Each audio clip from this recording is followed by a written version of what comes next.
Bonjour à tous, c'est Elisabeth, bienvenue dans ce tuto grand débutant en tarot. C'est le deuxième que je vous fais, vous pouvez aller voir le premier qui vous expliquait comment tirer la carte du jour, l'énergie du jour. Et aujourd'hui on va continuer ces tutos en une carte. Parce que lorsqu'on est débutant en tarot, c'est bien de commencer avec une carte, voire deux. Mais plus on en met et plus on est perdu. Donc je suis passée par là, j'ai fait ces erreurs au début.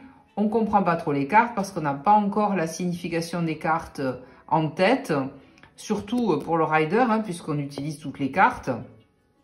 Mais même les 22 arcanes majeures du tarot de Marseille, on ne connaît pas bien encore la signification. On a beau étudier, quand on sort la carte par rapport à une question, on ne voit pas du tout ce que ça veut dire. Donc c'est bien de s'entraîner avec une carte parce que évidemment la tentation est grande lorsqu'on ne comprend pas d'en tirer une deuxième et puis une troisième, puis une quatrième et puis au bout du compte on a tiré tout le paquet et on n'est pas plus avancé.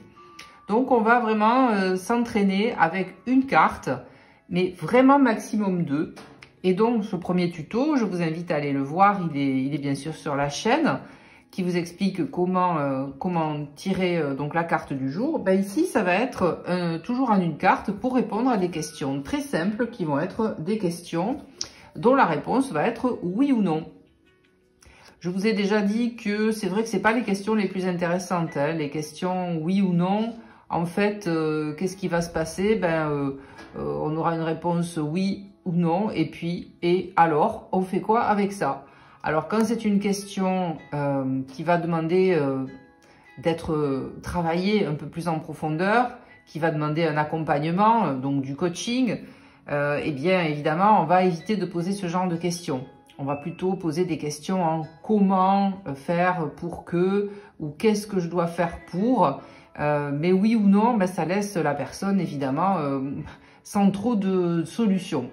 Alors bien sûr, lors d'une consultation de tarot, on va aller approfondir tout ça. Mais pour vous, c'est bien les questions dites fermées parce que vous n'avez pas besoin d'aller chercher une réponse trop complexe. Et c'est pas ce qu'on veut lorsqu'on est débutant en tarot. On veut des réponses simples et donc pour avoir des réponses simples, il faut poser des questions simples. C'est tout à fait normal.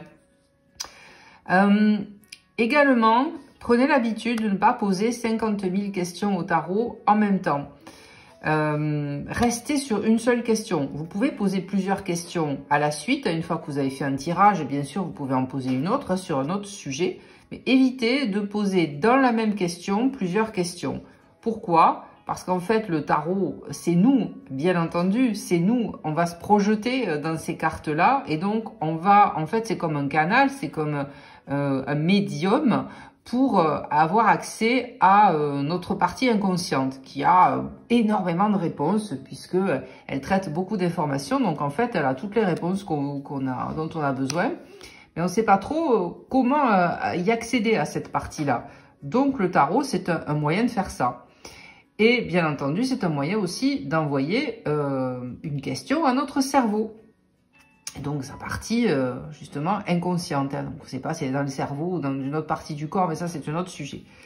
Donc je vous ai aussi expliqué dans une vidéo sur ma chaîne, puisque je fais des vidéos aussi qui sont plutôt axées neurosciences, que lorsque vous envoyez une instruction claire à votre cerveau, eh bien il vous répondra de façon très claire également et vous allez pouvoir vous mettre en action très vite.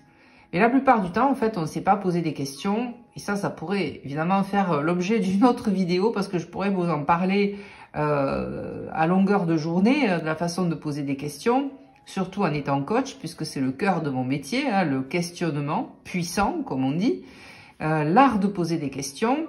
Eh bien, mais ça, c'est un super exercice pour vous entraîner d'ailleurs avec le tarot. Mais pour l'instant, on va lui poser des questions fermées.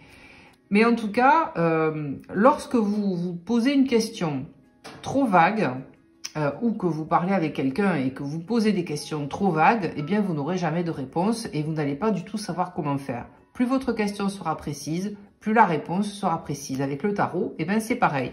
Donc pour poser une question, pour vous entraîner à poser une question au tarot, les questions en oui/non, c'est très bien. Alors, très pragmatique, c'est-à-dire que, comme je vous l'ai dit, on va pas aller poser une question qui va demander un examen approfondi de la situation, surtout quand on débute. Et on va plutôt poser des questions, tiens, je vais vous en donner quelques-unes et puis on va faire les tirages avec après. Par exemple, est-ce que ma mère va m'appeler aujourd'hui? Je suis vraiment sur un travail là aujourd'hui, il faut vraiment pas que je sois perturbée par un appel téléphonique. Et je sais que ma mère, elle appelle souvent, hein, c'est notre relation, c'est comme ça. Et aujourd'hui, je voudrais savoir si elle va appeler de façon un petit peu inopportune comme ça, alors que je suis en train de bosser sur mon projet. Et évidemment, je ne vais pas lui demander, puisque si je vais lui demander, ça va faire démarrer une conversation. Et aujourd'hui, j'ai pas vraiment de temps. Donc, je vais demander au tarot si ma mère va m'appeler aujourd'hui. Ou par exemple, tiens, est-ce que ma prof demain va faire grève? Est-ce que je vais être obligée de me lever pour rien? Ou est-ce que je peux peut-être rester au lit et puis le tarot me dira si effectivement ma prof va faire grève. En tout cas, je déciderai de ce que je vais faire, mais je vais savoir la réponse. Donc, vous voyez, ça va pas changer la face du monde, ces deux questions. Donc, ce genre de questions, vous pouvez le poser au tarot. Comme je l'avais dit dans une autre vidéo aussi, tiens, aujourd'hui, est-ce que je prends la voiture ou est-ce que je prends le vélo? Alors, ça va peut-être vous montrer un temps pas terrible pour prendre le vélo. Donc, vous pouvez poser ce genre de questions et c'est assez rigolo. Qu'est-ce qu'on prend comme carte? Eh bien, lorsque vous utilisez le tarot de Marseille, encore une fois, contentez-vous des 22 arcanes majeurs. Parce qu'après, les mineurs, elles sont trop compliquées à exploiter. Et les cartes de cours, c'est pas facile non plus. Et le tarot Rider-Waite, vous pouvez tout utiliser. Ou alors, vous utilisez les majeurs et les nombres, hein, c'est-à-dire que là, vous aurez des scènes. Et si vous avez aussi du mal à interpréter les cartes de cours, vous pouvez les sortir du paquet, pourquoi pas. Ouais, c'est tout à fait possible. Donc, on va voir ce que ça donne avec donc les questions que je vous ai posées. Alors, par exemple, je commence avec le tarot de Marseille. Donc, toujours pareil, je fais mon petit rituel, je bats les cartes. Et donc, pendant que je bats les cartes, je me demande si ma mère va m'appeler aujourd'hui. Est-ce que ma mère va m'appeler aujourd'hui? Et donc, je tire une carte. Ah, tiens, celle-ci. Voyons ce qu'elle me dit. Ah, là, je vois que c'est le soleil. Et je vois deux personnages qui sont en train de se parler. Alors, rappelez-vous que lorsqu'on ne connaît pas bien encore la signification des cartes, on décrit ce qu'on voit et on voit ensuite comment ça peut répondre à ma question. Donc ici, je vois clairement deux personnages qui sont ensemble et qui se touchent, qui ont l'air de communiquer. Il y a le soleil qui brille, ils ont l'air de bien s'entendre. Donc, par rapport à ma question, est-ce que ma mère va m'appeler aujourd'hui? Je sens bien qu'elle a envie de me parler, qu'elle a envie de communiquer. Donc, je pense que oui. La réponse est oui, ma mère va m'appeler. Donc, soit je mets mon téléphone sur silencieux toute la journée, ou en tout cas au moment où je veux travailler sur mon projet pour pas être dérangée. Soit je la préviens, mais bon, je la connais, même si je la préviens que je veux pas être dérangée, elle risque de m'appeler quand même. En tout cas, ça me permet ensuite de poser l'action nécessaire, qui est la meilleure qui soit pour moi. Vous voyez, donc ça c'est la première des questions. Alors maintenant, on va essayer avec le tarot Rider-Waite pour répondre à la question, est-ce que ma prof d'espagnol va faire grève demain? Alors pareil, tac, tac, tac. Là, c'est un peu plus dur hein, parce qu'il y a beaucoup de cartes. Il y en a une qui sort. Alors, il y en a qui interprètent les cartes qui sautent. Moi, je l'ai remise dans le paquet. Là, aujourd'hui, j'ai pas envie. Donc, je bats. Est-ce que ma prof d'espagnol va faire grève demain? Ok. Et pareil. Hop, je vais prendre celle-ci. Est-ce que ma prof d'espagnol va faire grève demain? Ah, alors, je tombe sur le fou. Et je vois ce personnage qui est la tête en l'air, qui se promène dans un paysage un peu montagneux, on dirait. Il a l'air complètement insouciant. Alors, pas du tout au travail. une rose dans la main, ce petit chien là qui lui aboie quelque chose, il a l'air de s'en ficher complètement, il est au bord d'un précipice, on ne sait pas s'il l'a vu ou pas, la tête en l'air heureux de vivre. Et ben moi je me dis par rapport à ma question, je pense que la prof d'espagnol, elle a vraiment envie de faire grève. Alors ça ne me dit pas si elle va faire grève, mais quand même j'ai l'impression qu'elle en a bien envie. Même si il y a le petit chien qui lui dit « Allez, peut-être que tu devrais aller travailler parce que les élèves, ils vont t'attendre, tu les as pas prévenus, etc. » Mais quand même, moi, j'ai l'impression qu'elle va faire grève parce que c'est pas du tout quelqu'un qui travaille, qui est en train de bosser fort. D'ailleurs, il est tout seul, le personnage, enfin, si on compte pas l'animal, on voit bien un personnage qui est plutôt perdu dans ses pensées, qui est pas du tout en interaction avec d'autres personnes. Donc, de toute façon, c'est quand même une prof qui fait grève en général. Donc, je pense qu'elle va faire grève. Il semblerait que la carte me dise « Oui, elle va faire grève ». Donc, vous voyez comment ça marche, c'est rigolo. Alors, évidemment, évitez de poser des questions genre « Est-ce que je dois quitter mon partenaire ?» Parce qu'évidemment, c'est une question fermée. C'est une réponse oui ou non. Mais je pense que c'est une question qui demande quand même un examen plus approfondi de la situation. C'est pas avec une seule carte comme ça que vous allez décider de quitter votre partenaire. Parce que si vous posez cette question, c'est que c'est quelqu'un avec qui vous êtes en couple depuis un petit moment. Il y a des problèmes qui sont peut-être bons de regarder en face et puis de gérer pour essayer d'arranger la situation. Ou en tout cas, si je pars, ça va pas être comme ça sur un coup de tête. Même si je sortais cette carte, ce serait un petit peu ça. Mais bon, c'est une question qui demanderait quand même là de se poser et d'approfondir les choses. Donc, évitez de demander ça. Évitez aussi de poser la question. Alors ça, on l'a tous fait.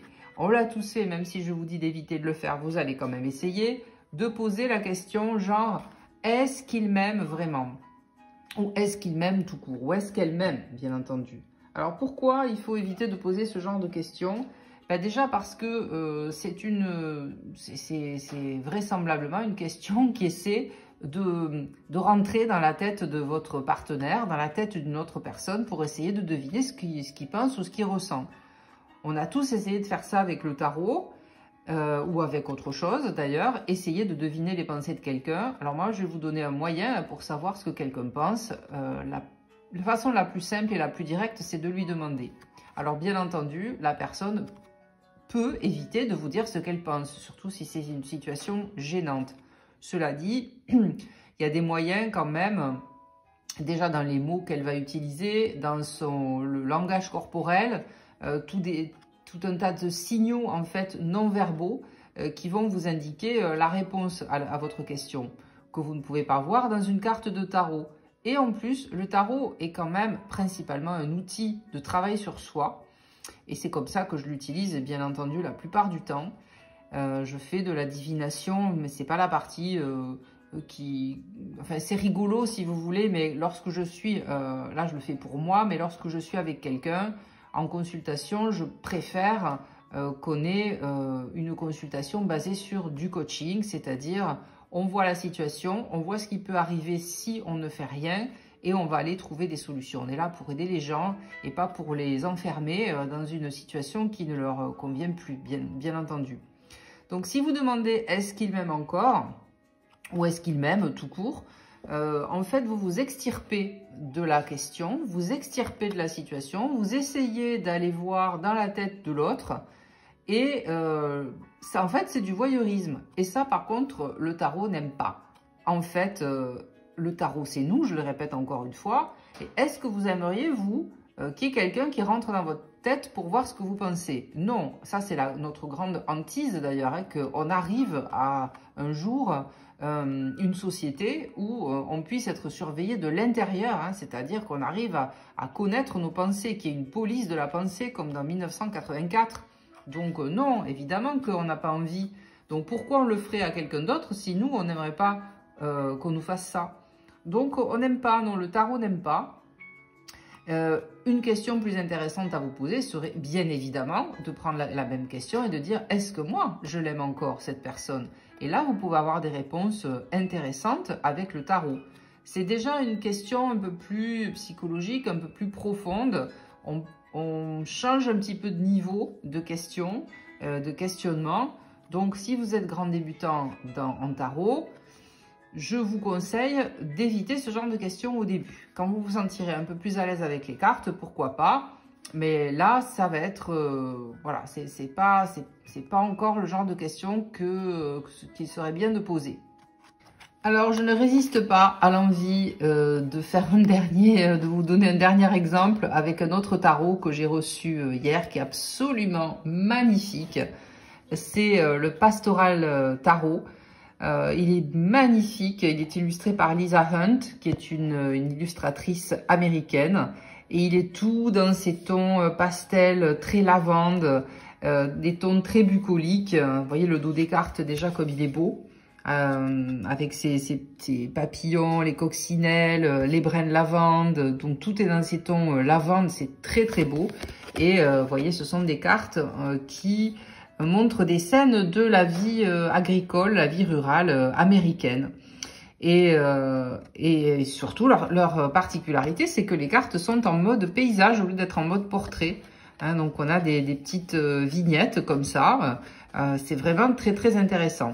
Donc on va l'utiliser. Alors je ne vous fais pas une review de ce jeu aujourd'hui, mais on va l'utiliser parce qu'évidemment j'ai trop envie de le sortir pour répondre à une question très pragmatique qui serait par exemple, eh bien, est-ce que demain il y aura de la circulation sur la route parce que peut-être que j'aurai besoin de partir un petit peu plus tôt. Donc je vais lui demander si il y aura du monde sur la route. Est-ce qu'il y aura de la circulation sur la route demain? Hop, elle glisse ses cartes, elles sont alors superbe, vraiment agréable à tenir en main, c'est un régal. Voilà, puis d'une délicatesse. Alors, est-ce qu'il y aura du monde sur la route demain, de la circulation sur la route demain? Et je vais prendre celle-ci et je vais regarder. Alors, je vois, donc le Two of Wands, le 2 de bâton. Je vois ce personnage perdu dans un champ de lavande qui attend, qui regarde au loin, qui a pas l'air pressé, qui a pas l'air stressé. Et surtout, je ne vois absolument aucun véhicule. Je vois juste des fleurs, je vois juste la campagne. Le chemin ici a l'air assez dégagé. Alors, le personnage est peut-être à l'arrêt, mais il n'a pas l'air en tout cas coincé du tout. Il a l'air de réfléchir plutôt. Et surtout, de prendre son temps pour réfléchir. Donc, moi, j'ai l'impression qu'il n'y aura personne sur la route. Enfin, personne. En tout cas, qu'il n'y aura pas de circulation particulière qui m'obligerait soit à me speeder, à me dépêcher, à me lever. Non, au contraire, je peux prendre mon temps. La route va être dégagée. Le ciel est dégagé également. Vous voyez, on voit, il y a beaucoup d'espace dans cette carte en fait. On a ces champs à perte de vue, on a le ciel à perte de vue, l'horizon est dégagé. Donc je pense que c'est ok. Je peux vérifier avec Bison Futé si besoin, mais à mon avis, le tarot me dit que ce sera ok pour demain. Et voilà, je vais vous laisser avec cette magnifique carte du 2 de bâton. Et je vous retrouve sur une prochaine vidéo. J'espère que ça vous a plu. Et puis, si vous avez des questions, n'hésitez pas à me les poser en dessous de la vidéo. Également, faites-moi vos retours pour voir comment vous allez tirer avec ces questions oui-non. À bientôt sur une prochaine vidéo. Ciao!